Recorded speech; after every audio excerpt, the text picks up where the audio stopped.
অনেক বছর পর গ্রামের বিয়ের দাওয়াতে আসলাম। সেই ছোটবেলায় গ্রামের বিয়ের দাওয়াত খাইছিলাম, এরপর থেকে আমার আসলে গ্রামে আর কোনো বিয়ের দাওয়াতে আসা হয়নি। তো গাইবান্ধায় যখন আমি আসি তখন আমি কোনো বিয়ের দাওয়াত পাই না। তো এবার আমার গাইবান্ধায় যাওয়ার কথা শুনে, মানে আমি ঈদ করব এখানে শুনে, আমি যার বিয়েতে যাচ্ছি আর কি, সেই মেয়ের আম্মা আমাকে ঢাকাতেই ফোন দিছে।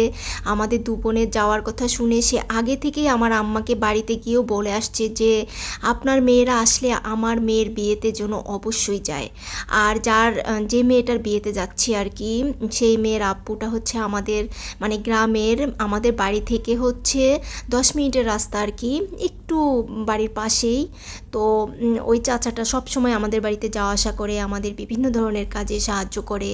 তো ওই চাচার মেয়ের হচ্ছে বিয়ে। তো আমরা আসছি, আসার পর দেখলাম যে একদম বিয়ে বাড়ি ভর্তি মানুষজন, পাশে আবার সাউন্ড বক্স বাজানো হচ্ছে, মানে পুরা বাড়িতেই উৎসব। আর এদিক দিয়ে কিন্তু মানে খাওয়া শুরু হয়ে গেছে অলরেডি, মানে কয়েক ব্যাচ, মানে দুইটা রুমের মধ্যে আর কি কয়েক ব্যাচ করে বসানো বসানো হচ্ছে, একটা করে ব্যাচ শেষ হচ্ছে খাওয়া, আবার আরেকটা ব্যাচ বসানো হচ্ছে, এভাবেই মানে পুরা প্রোগ্রামটাই হচ্ছে বাড়ির ভিতরে। তো এই চাচার যতটুকু সামর্থ্য ছিল ততটুকুর মধ্যেই মেয়েকে মানে বিয়ে দেওয়ার চেষ্টা করতেছে, তার সামর্থ্যের মধ্যেই সব কিছু আয়োজন। আমরা এসে কিছুক্ষণ বসার পরেই আমাদেরকে খাবারের জন্য ডাকে। তো আমি দেখলাম যে কি কি রান্না হয়েছে এখানে। সাদা পোলাও, তারপর হচ্ছে গরুর মাংস আছে, এরপর খাসির মাংস আছে, তারপর যারা হচ্ছে মানে গরু খাবে না তাদের জন্য খাসির মাংস, এরপর হাড্ডি মাংস, সব কিছু মিলায়া বুটের ডাল রান্না করা হয়েছে।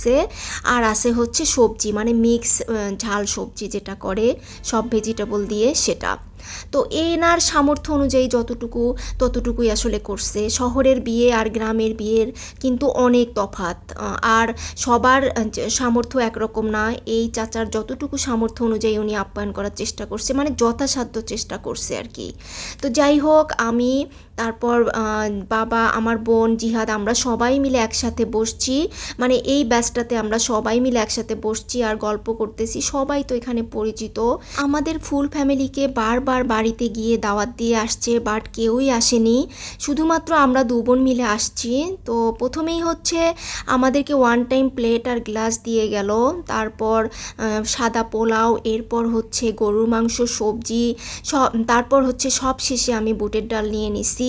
মানে সব রান্নাগুলাই ভীষণ মজার ছিল আসলে। গ্রামের মাটির চুলার রান্না, তাও যদি হয় অনেক বড় পাতিলে বিয়েবাড়ির রান্না বাবুর্চি দিয়ে, তাহলে সেই রান্নার টেস্ট কেমন হতে পারে এটা আসলে আর কি বলবো, মানে না খেলে আসলে মানে বুঝাতে পারবো না আমি।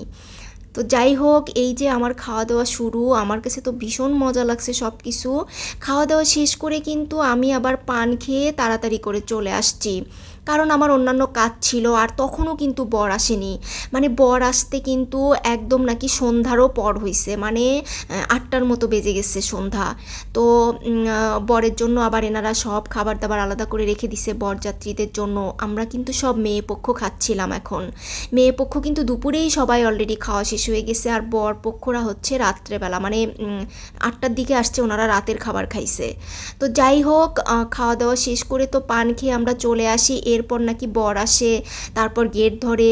গ্রাম হোক বা শহর হোক, মানে গেট ধরার মধ্যে কিন্তু একটা আলাদা কিন্তু একটা মজা থাকে, কারণ গেট ধরাতে হচ্ছে টাকা দেওয়া হয়, এই টাকাটা নিয়ে কিন্তু ভীষণ মজা হয়। আর বউয়ের ভিডিও আমি করিনি, পিক দেখাবো। আর বউয়ের বয়স কিন্তু খুবই কম আসলে। গ্রামে কিন্তু এখনও মেয়েদেরকে খুবই তাড়াতাড়ি বিয়ে দিয়ে দেওয়া হয়। তো আমি মনে করি যে একটা মেয়ে প্রাপ্তবয়স্ক হওয়ার পর, পড়াশোনা করার পর, তারপর হচ্ছে বিয়ে দেওয়া উচিত। মেয়ে কিন্তু এখনও পড়াশোনা করতেছে। যাই হোক, বউ কিন্তু রেডি হয়নি। বরযাত্রী আসবে, বউয়ের সব কিছু মানে শাড়ি, তারপর কসমেটিক্স সব কিছু নিয়ে আসবে, সেসব দিয়েই নাকি বউ সাজবে। তো যাত্রী আসার কথা হচ্ছে দুপুরবেলা, বাট এখন কিন্তু অলরেডি 4টার মতো বেজে গেছে, তাও কিন্তু বরযাত্রী আসেনি। বললামই তো যে বরযাত্রী আসতে আসতে নাকি সন্ধ্যা মানে 8টার মতো বেজে গেছে। তো আমি তো আর এতক্ষণ ছিলামই না, আমি তো চলে আসছি। আর পরের ভিডিওগুলা, মানে বরযাত্রী বরযাত্রী আসার পরে মানে ফুটেজগুলো আমাকে গ্রামের একটা ছোট ভাই দিছে, তো ওর কাছ থেকেই সব ভিডিওগুলো নেয় আর কি। তো ওনারা কিন্তু মানে বরযাত্রী যখন আসছে তখন কিন্তু গেটে নাকি ভীষণ মজা হয়েছে। তো যাই হোক, আমি আসলে ছিলাম না, মিস করছি। যদিও পুরা বিয়েটাতে আমার অ্যাটেন্ড করা সম্ভব হয়নি। আগের দিন গায়ে হলুদ ছিল, গায়ে হলুদেও আমাকে অনেকবার বলছে, বাট আমি আসিনি। আসলে আমার আম্মা অসুস্থ, বাড়িতে অন্যান্য কাজ ছিল, আমাদের বাড়ি ভর্তি সবাই গেস্ট, আমরা সবাই ছিলাম, তো অনেক কাজ, অনেক বিজি ছিলাম। আসলে আমি গায়ে হলুদটা মিস করছি। গায়ে হলুদ নাকি ভীষণ মজা হয়েছে। এখন বউয়ের পিক আর বরের পিক দেখাচ্ছি। গেট ধরার পর সবাই মিলে কিভাবে মজা করছে সব ভিডিওগুলাই আমি এখন দেখাবো। আর বর কিন্তু পুলিশে জব করে।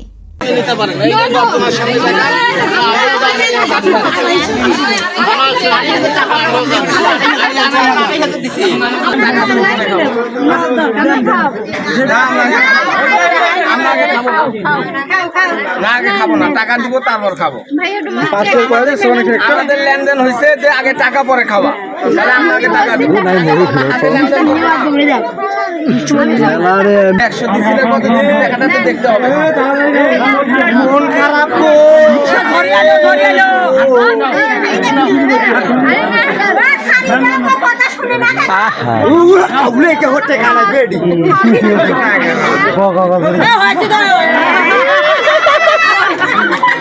সমস্যা নাই। মনে করছে ও ভয় খাবে, হাত কান ধরে ফেলে দিচ্ছে। আমি তো দেবো উর্মেল গান মুকুট ধরে আর দেখে নয় দাঁত করছে নাকি তিরিশ ভাঙি যায় নীতি। শুভেচ্ছা জানালে শুভেচ্ছা। তেলাবের ভেঙে নেব টাকাটা দেখে না তাই থাকি পড়বি ক্যামেরা ধরছেন, মোবাইলে চার্জ শেষ হয়ে যায়, তাও রুমেল খুলে না। অনেক দেরি আছে, দেখো মোবাইলে চার্জ শেষ হয়ে তাও রুমেল খুলে না।